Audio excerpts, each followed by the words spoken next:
Hi, I'm Lisa Hostler from the Oak Harbor Public Library. People don't realize that we have a finished basement, and in our finished basement we have a lot of treasures. The biggest treasure we have has to be our local historians, John Liske and Gary Finke, who spend every Thursday mornings in our local history room and museum center. Come downstairs and see what we have, and come visit with them. The library board says, we need somebody for the history room. We need some, I says, yeah, I'll do it. So this has been my retirement. I like this. This is what I've done since about 5th or 6th grade. My grandmother used to tell stories about Rocky Ridge and Oak Harbor when she came to town with her and parents and her brother. And she had stories and I loved them.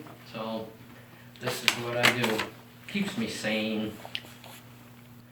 Well, Gary, Finke, and myself are here on Thursdays from 10 to 12 officially, but usually we stay until about 1:30, 2 o'clock. Yeah, I'm around any day, but Wednesdays, I'm helping build the tri-mode airplane down for Clinton. It's on Wednesdays now? Yeah, because of virus stuff, they had to cut the number of people down. Okay. So normally we're spread out. Yesterday we weren't spread out. Yesterday, I almost got run over by a Sherman tank yesterday when they had the thing for the VJ day down there, and they had the B-25 flying and TBM flying and everything, and they had the tank out on the apron of the airport. And as I'm leaving, the tank's coming towards me. You guys know a lot of family secrets. Yeah, that's like when Frank was doing his columns. Frank Luth was doing his columns. It was such and such and such and such, and then he would say, I'm not naming who because some of the relatives are still alive. Some of the stories were, nothing wrong with the other stories, were interesting stories.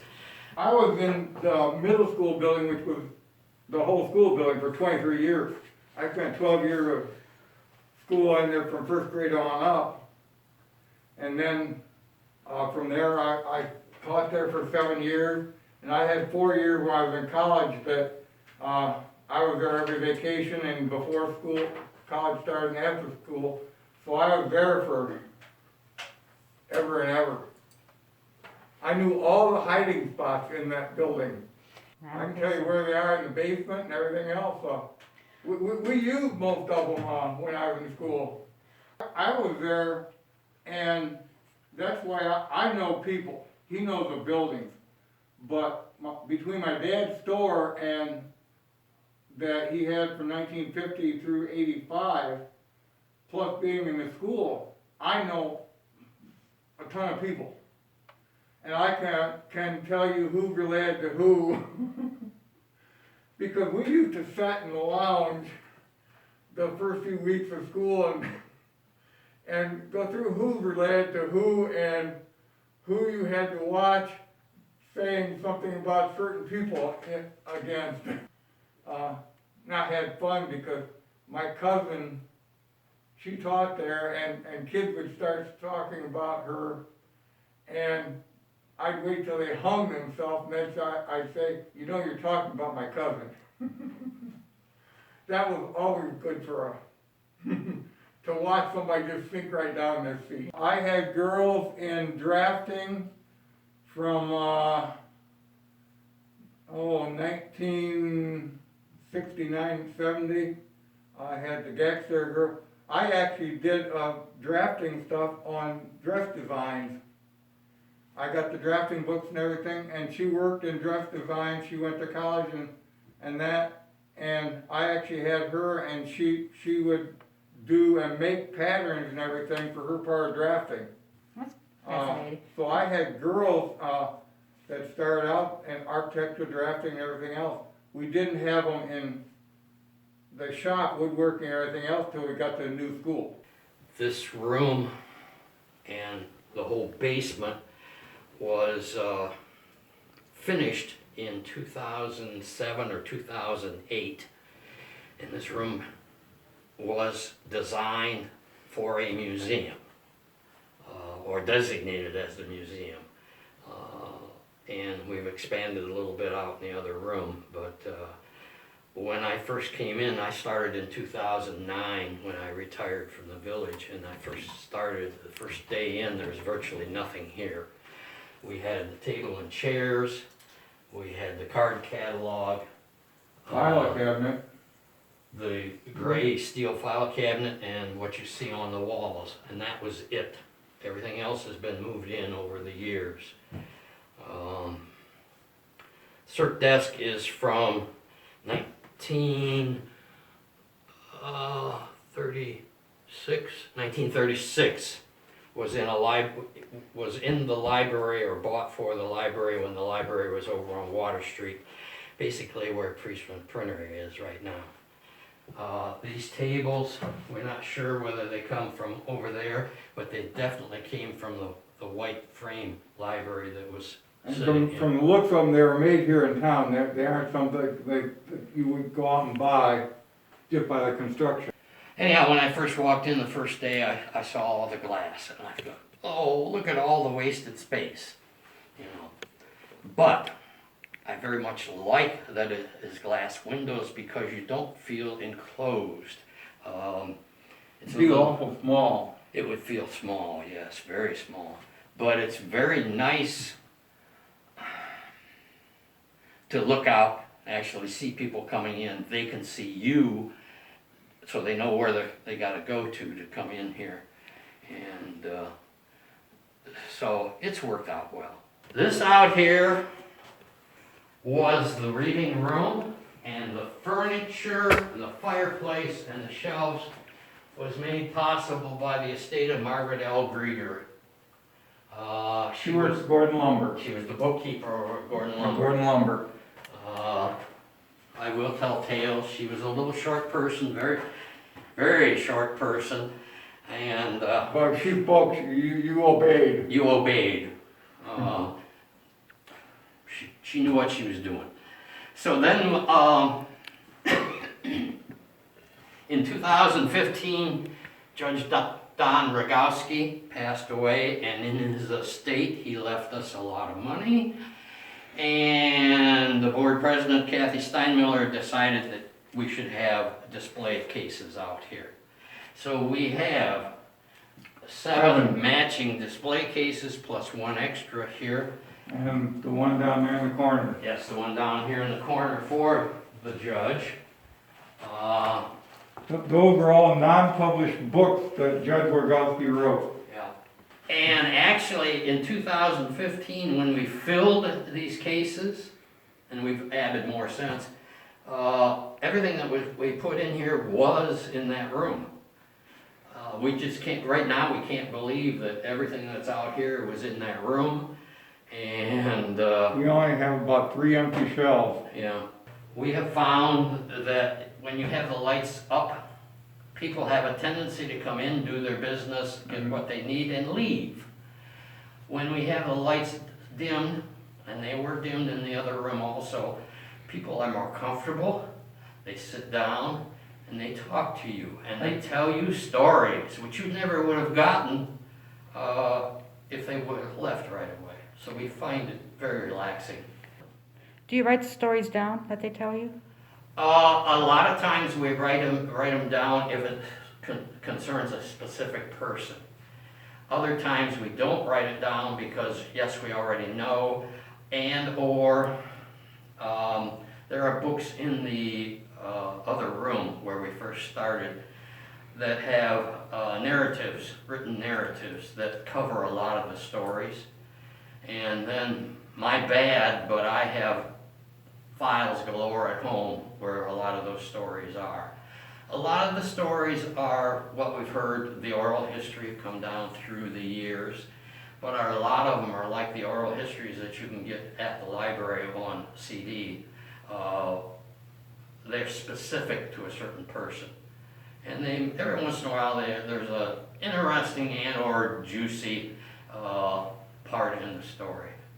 I'd say at least half, 3/4 are written down somewhere and are probably in this other room. all those pictures, there's the originals for the pictures that are in that yearbook. Our yearbook photographer. There's all the information for each one, what percent that we want it put in the yearbook, page number, etc. And those were all taken by me and are in the yearbook. So those are the originals. Mhm. So we actually have the originals for that yearbook. Well,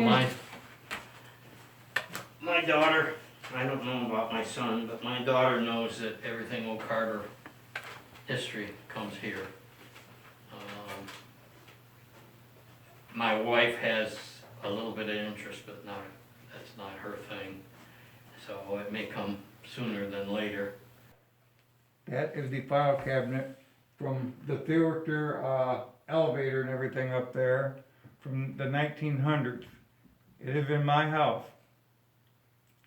When they were tearing the elevator down that was on Water Street, my brother-in-law worked for him, and he said, "Is there anything you want?" So we went up there on a Sunday. We went up in the attic and we found that laying there. I said, "What are they going to do that?" He said, "Go in trash." And I said, "No, it's not. It's going to my house." It has all the information in the bottom of the drawers. It lists everything they put in the drawer from about 1900 on. Uh-huh. It's all walnut. Well, we can tell you all kinds of stories. Pick a topic and we'll try and come up with something. You know. I can tell you a story about people, all sorts of things, because I knew so many people. And my dad was in the drugstore, and he'd come home at night, and my mother would say that, and he'd say who it was, and then he'd say, "Well, who's that?" And he'd tell me who they were related to and that. So I got from him. I was in the store. I remember sitting on the soda fountain stools and listening to people talk when I was in kindergarten. I was in the first kindergarten class in Oak Harbor. There's a private kindergarten taught in St. John's. Fanny Kinsel. Yeah, I knew who Fanny was. She had vocabulary too. Yes, she had a vocabulary, as did he. I used to go in there for street department, and he used to just read me up and down. You went to Oak Harbor Lumber, not to the one on water, the Kinsel Plumbing and Heating on Water Street? No, I'm not that old. Thanks, Lord. You're welcome. I went to the one over on Benton Street, and he used to just give me a terrible time when I'd go in there for street department. And I'd go back and, geez, oh, please. One time I had enough. I told him off.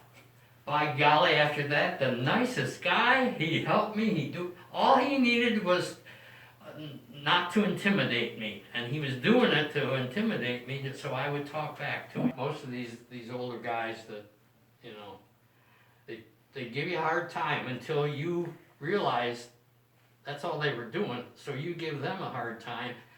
You were buddy after that. But you didn't give Margaret a hard time. No. You did not give Margaret a hard time if you wanted your bill on time or anything else, or you wanted something from her. If you crossed Margaret's path, you were in bad shape. Well, now, I shouldn't say hard time.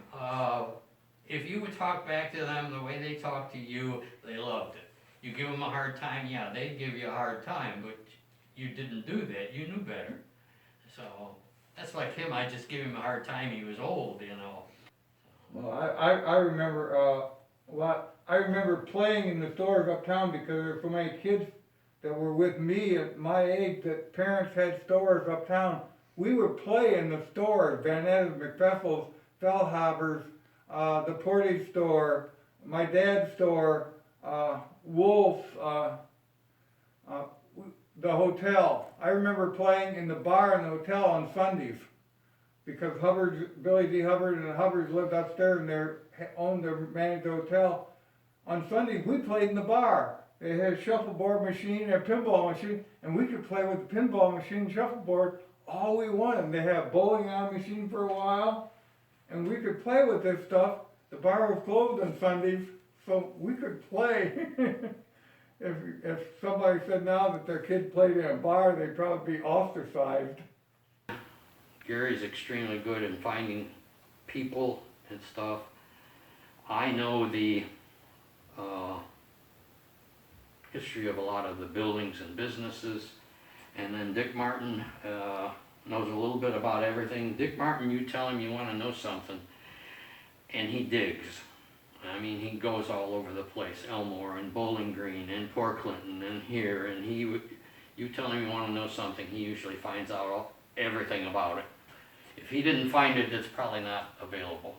So, while Oak Harbor Library has the Ottawa County Exponent online, the best place for newspapers in Ottawa County is to go to the Elmore Library. They have census records, boat records, immigration records. Immigration records on boats from Germany from way back in the early 1800s. Old newspapers from the county. Excellent place to do genealogy for the entire Ottawa County. They collected obituaries from way back, and they have them all cataloged in folders to hold. And they cut, even now they're cutting obituaries out of paper from Ottawa County. If you're doing Oak Harbor history, this is the place to come. And if you want to be bored, you ask one or the other of us, and we usually can tell you all kinds of stuff. Can I call you the most boring guys in Oak Harbor? If you ask my wife, yes. Same thing, yeah. My wife knows so much Oak Harbor history, it's terrible. My wife could just shut up. Yeah. We're the typical, probably, historians where you ask us a question and you don't get a yes or no, you get this long discussion that has gone off in these directions and these directions. And maybe by the time you get to the end of the question or the discussion, this original question was answered. Or you have to remind us of the original question because we forgot what the original question was. But usually we can help you.